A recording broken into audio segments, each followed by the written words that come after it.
At Arizona State University, we've made online education better, smarter, and more personalized so you can go further in your aspiring field. I decided to pursue medicine once I realized that ASU did have the online program for biological sciences. You're still required to learn the same curriculum. You're still being tested on the same content that anyone would be tested on in person. The comprehensiveness of the program prepared me so well for medical school.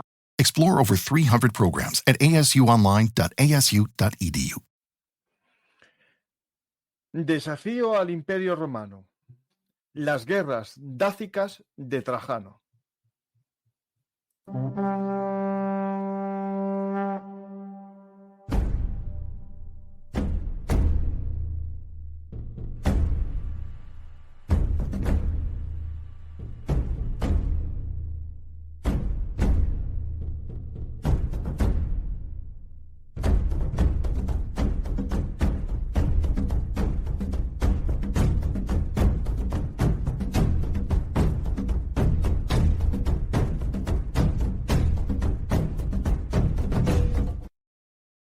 Hola a todos, romaníacos. Hoy regresamos al Imperio Romano, de la mano de un amigo, David Soria Molina, que nos va a llevar a su reinado favorito, o bueno, a su gobierno favorito, para no hablar de reyes en el Imperio Romano. Vamos a hablar de Trajano. Hola David, ¿qué tal?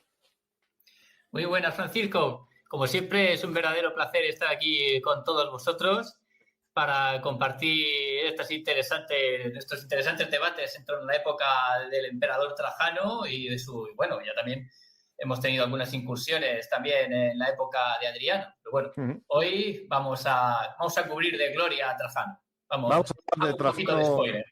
Ya hablamos de él en su vida y obra, pero hoy vamos a centrarnos en las guerras dácicas, que son las más famosas, pero bueno, la que tuvo contra los partos daría para otro programa que yo estoy feliz que lo hagas. Pero antes de hablar de grandes emperadores, ¿no? Hay que hablar de las mulas de Mario, ¿no? De aquellos que lograron hacer ese imperio, ¿no? Y aquí tengo uno de ellos, un veterano de muchas guerras,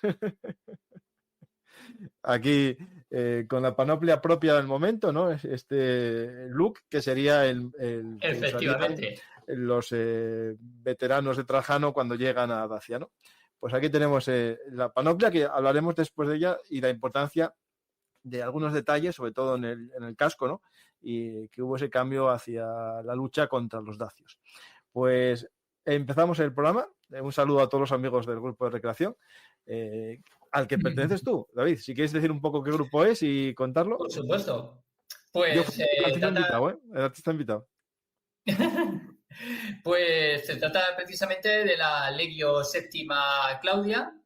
Y bueno, pues yo me enrolé hace poquito. De hecho, estoy poquito a poco haciéndome con algunas piezas de panoplia y demás para poder participar en los eventos con ellos.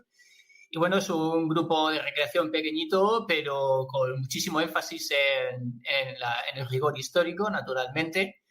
Y la época en la cual nos centramos es precisamente el imperio de Trajano y concretamente las campañas que tienen lugar en las guerras dácicas de este emperador. Es un poquito el ambiente en el cual nos movemos como recreacionistas. Sí. Fue un día muy divertido, ojalá vuelva a recrear con ellos y la próxima vez que estés tú también. Pues vamos a hablar de las guerras dácicas, vamos a ver el contexto, ¿no? Situarnos exactamente qué era Dacia en ese momento y posteriormente veremos las dos grandes campañas militares, ¿no? Muy bien. Pues para situarnos y que nadie se me asuste, tenemos que retroceder para situarnos bien y para entender de verdad qué era lo que pretendía Dacia a finales del siglo I después de Cristo y ya durante el imperio de Trajano. Tenemos que remontarnos a la época de Julio César. Tranquilos, no me voy a extender en un excursus de 150 años hasta llegar a Trajano. Va a ser rápido. Pero en esta época, a mediados del siglo I antes de Cristo, en este momento estaba gobernando en Dacia Burevista. Es el primer soberano que llega a reinar en la totalidad de Dacia, es decir, que unifica lo que entendemos por Dacia y lo convierte en un Estado. Cuando hablamos de Estado nos estamos refiriendo de una entidad que ya no está compuesta por diversas tribus, o no es una confederación tribal. Estamos hablando de una entidad análoga, por ejemplo, a lo que puede ser, sin ir más lejos, el propio Imperio Romano, el Reino de Macedonia, el Reino de Egipto en aquel momento, o el contemporáneo también Imperio Parto. Estamos hablando de una entidad que tiene instituciones definidas, por ejemplo, sin ir más lejos, disponer de una especie de encargado, de ministro, por llamarlo de alguna manera, simplemente él solo de la gestión de las fortificaciones, para que nos hagamos un poco una idea del nivel de complejidad. Para cogerme perspectiva y terminar un poquito esta primera parte, estaríamos hablando de que ya en época de Julio César, es decir, en época de Burebista, el Estado dacio a nivel de complejidad se podría equiparar tranquilamente a la Roma de Gayo Mario, o más concretamente, decir, con mayor precisión, al reino de Macedonia en época de Filipo II o en época de Alejandro Magno, incluso cuando Alejandro está intentando construir un imperio. Porque en este momento, cuando Pompeyo y César están cada uno en sus respectivas campañas, en sus particulares devaneos político-militares, Burebista también lleva sus propias empresas, y lo que ha conseguido es, tanto a golpe... ¿Te está gustando este episodio? Hazte fan desde el botón Apoyar del podcast de Nivos.